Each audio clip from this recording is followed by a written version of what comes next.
जंगल का शरारती बंदर टूपो दरख्तों पर झूलता खुशी से कहकहे लगा रहा था, तभी एक रंगीन तितली ने इसकी तवज्जो खींच ली। हैरानी से तितली के पीछे भागते भागते टूपो जंगल से निकल गया और न खिली तो वो गांव के किनारे खड़ा था। मुज़क्का खेज अंदाज में टूपो छतों पर उछलता कपड़ों की रस्सी पर लटक गया। औरतें चीखें, बच्चे हंसने लगे, पूरा गांव हलचल में।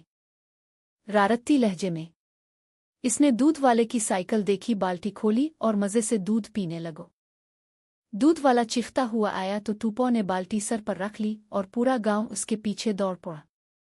टूपो दरख्त की शाख पर चढ़कर हंसने लगा जैसे कोई फिल्मी विलन हो। नीचे सब गुस्से में शोर कर रहे थे। एक गांव वाले ने टूपो को केला दिया। इसने शुक्रिया में झुककर सलाम किया और खुशी खुशी रवाना हो गया। शाम ढली, बच्चे हंसकर बोले, सो जाओ वरना टूपो आ जाए। और जंगल में गूंजी टूपो की आखिरी हंसी, हा हा हा हा हा हा। अगर टूपो ने तुम्हें हंसाया है ना, तो जल्दी से लाइक, सब्सक्राइब और शेयर करो, वरना अगली रात टूपो तुम्हारे घर चाय पीने आ जाएगा।